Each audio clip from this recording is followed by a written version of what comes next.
As one does, I was scrolling through Reddit threads looking for a new story to cover today, and I found, I think, one of the most gruesome ones I've heard of, and it's been haunting me since last night, so I had to talk about it today and share it with you guys.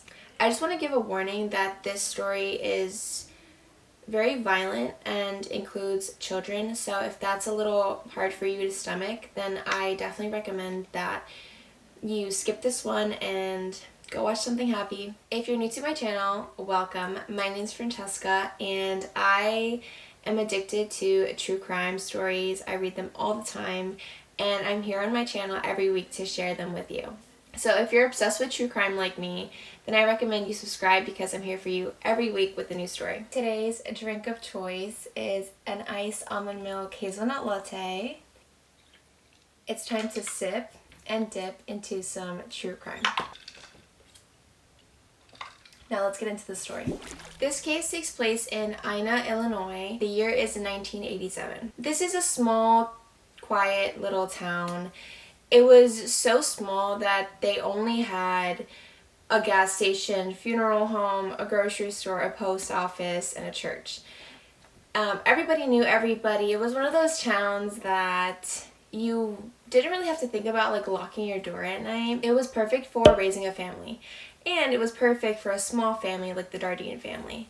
Keith and his wife Elaine Dardeen had recently moved to this town with their son Peter, who was 3 years old, and they were renting a mobile home at the time on the side of Route 37. It was more of an isolated part of the town, but they were very much still involved in the community, and they just seemed like very quiet, calm people. So Keith worked at a local water treatment plant in town, and Elaine worked at a supply store. They were very involved in the Baptist church in town. So Keith was the church's lead singer and Elaine would accompany him on the piano. They seemed like a very happy young couple. Their lives were going pretty well and they were even getting better and growing their family because Elaine was actually pregnant. When the couple found out they were pregnant, they were so excited. I mean, they were gonna have a pair. They already had their little son, Peter, and then they were gonna have a little girl. And they had already decided on a name when she was pregnant. They were going to name the little girl Casey. It seems that everything good has to come to an end eventually because violence and crime started increasing in that area where they lived. Like, there were actually a lot of homicides that were taking place in the area. I'm not sure exactly if there was like a cause of this, if maybe new people were moving into town or anything like that, but it was just not a place that Keith really wanted to stay for his family, especially with his wife Elaine pregnant, and then their young boy. So at this point there were some doubts about staying in the area. So Keith and Elaine lived in Ina in this part of town, but then Keith's family lived in Mount Carmel, which was about 80 miles from where they were living. And so to visit, Keith's mother, Joanne, came from Mount Carmel and spent the weekend with Keith and his family. And Keith's mother said that always the topic of like the murders would come up in town, and Keith's worry was starting to increase day by day. He had actually told Joanne that he was planning on moving his family to Mount Carmel and that he was actually looking to move in about January, so it was November at this time, and this was when he placed his trailer on sale. And it did seem a little bit strange to Joanne that he was so adamant about moving. Like, she says that it felt like he knew something was coming but like didn't know what. But like, looking from an outside point of view, I understand. I mean, they're gonna have 2 little kids. I wouldn't also want to stay in like a mobile home in an isolated area. Crime is increasing. There's just a lot of dangers that go on.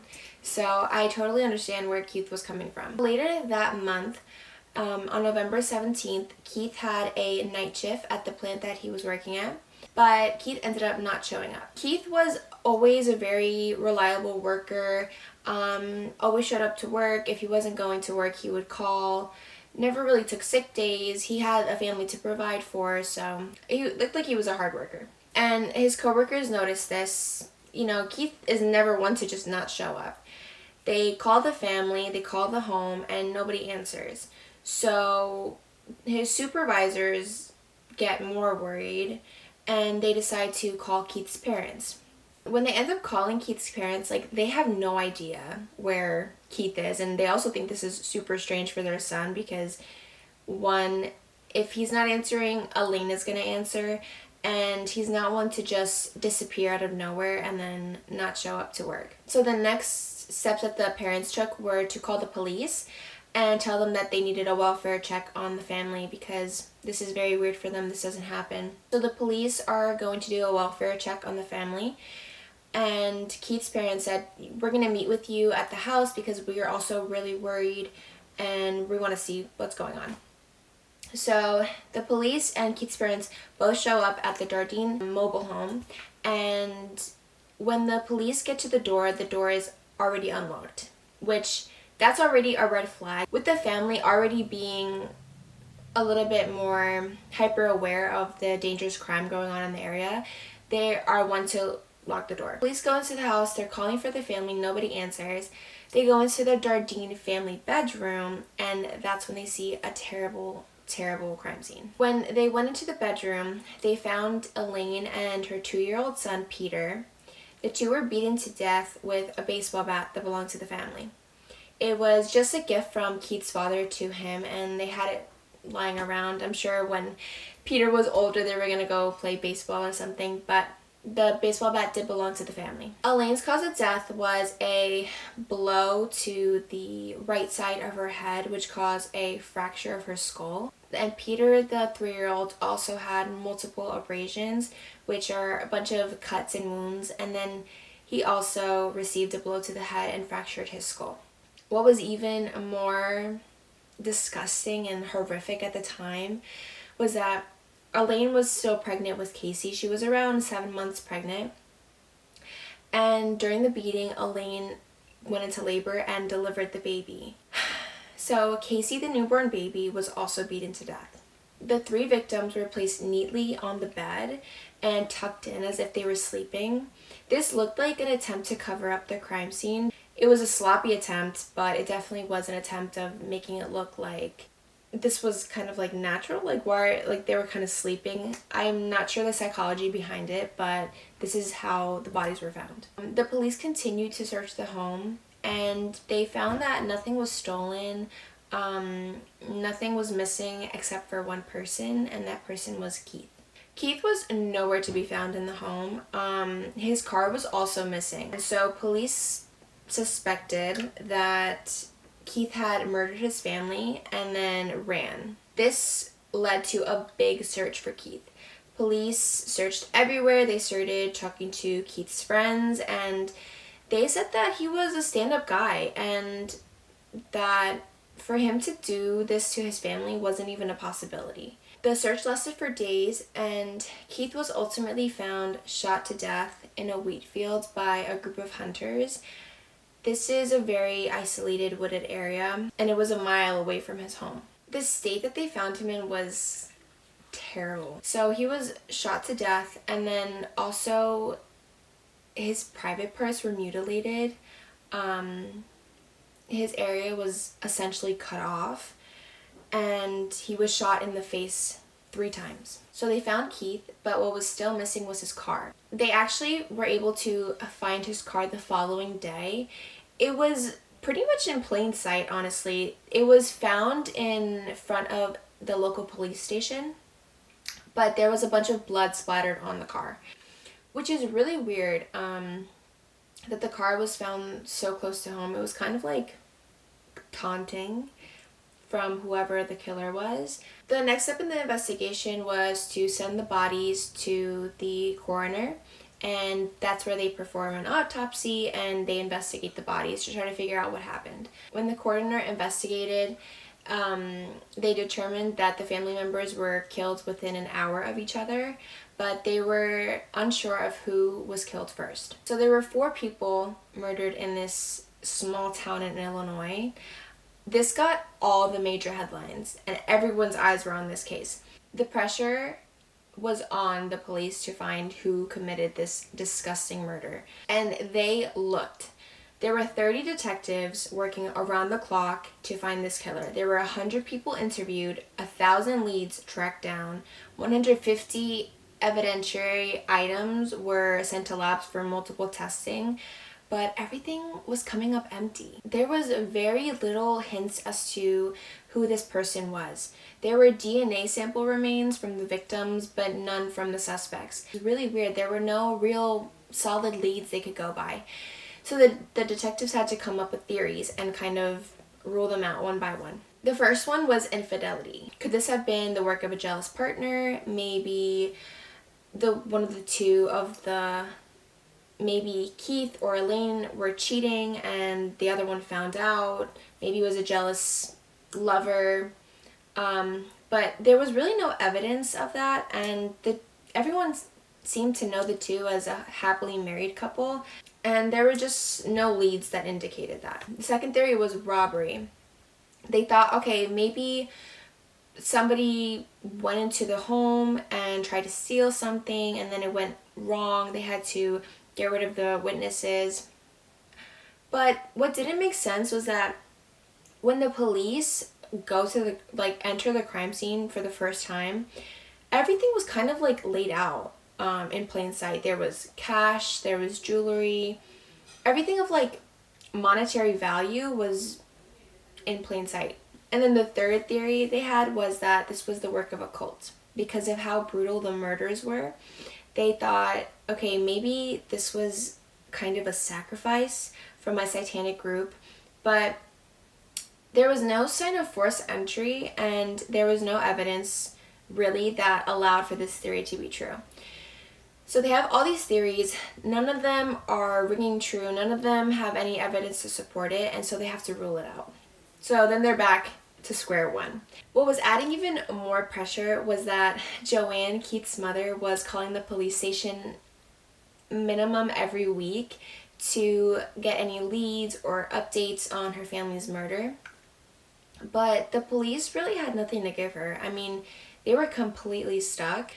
The only small thing that they had to go off of was that there was no sign of forced entry at the crime scene. So this could have been somebody that the family knew or maybe even trusted, because they didn't let just anybody in their home and there was no sign of a struggle. So the case essentially went cold for a while, and this was until the police catch Tommy Lee, who was a serial killer in Texas. So in 1999, Tommy was convicted of murdering a 13-year-old girl by slitting her throat and attempting to murder a 10-year-old girl who actually survived. The 10-year-old girl who survived, she actually was able to help the police composite a sketch of Tommy, and this is what helped catch him.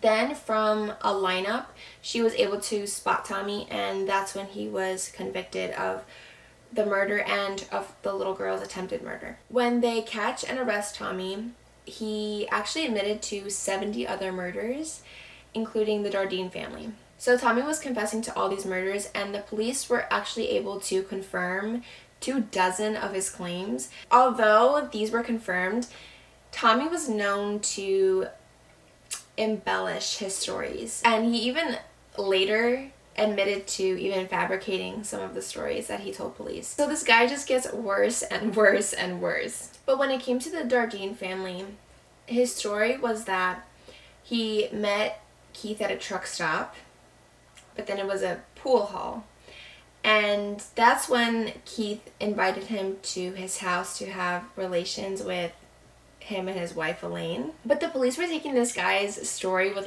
the smallest grain of salt, because when they started pressing him for details, he was getting answers wrong. He was essentially whatever was not made public at the time about the murder, he was getting wrong. But then when he realized that they were the wrong answers because the police had a tell, he would immediately say the right ones, which is weird.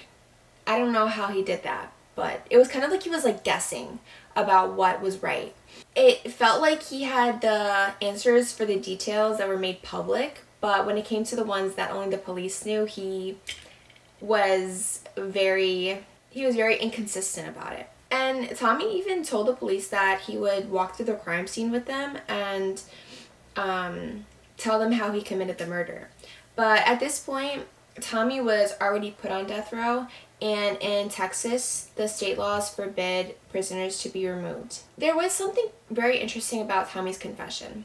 So he told investigators that he had targeted the family and that if they searched the woods near the trailer where the family lived, they would find a pile of beer cans that he would drink as he waited and watched them. Something that really was solidifying the case for police was that Tommy had described a set of watermelon ceramics that were inside the Dardeen home at the time. He started giving information that only the investigators knew. So because of this, the police believed that he went into the trailer and took control of Elaine and Peter by duct taping their hands and then waited for Keith to come home. So when the police submit all this evidence and this theory and want Tommy to be convicted of this murder, the Jefferson County State Attorney considered all the evidence but declined to charge Tommy because there were too many inconsistencies between what he was saying and what were the actual facts of the case. To give you a little background on Tommy and why he said he committed this murder, he says he grew up in Southeast Missouri and he had like a rough childhood. His family left him, and that he began killing at the age of 15. He said that at 17, he moved in with relatives in the area of St. Louis, and that when he was in his 20s, he started drinking heavily and started doing a lot of drugs.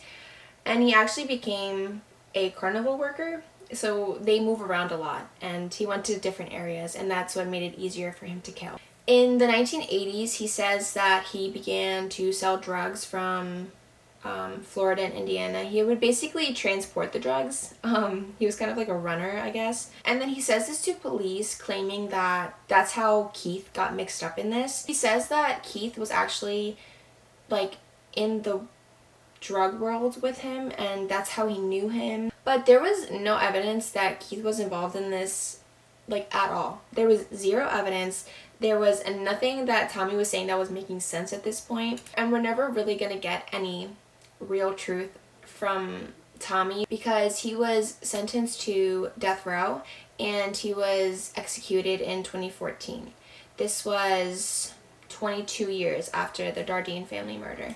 Keith's mother is actually still alive and was always hoping that she would eventually get some real closure about her son and her family's murder. But there were just a lot of inconsistent stories from Tommy, and although he was a serial killer, definitely, we're not completely sure if he was guilty of killing the Dardeen family. And I guess we never really will know, and the family will never get really any closure. It's time for my thoughts.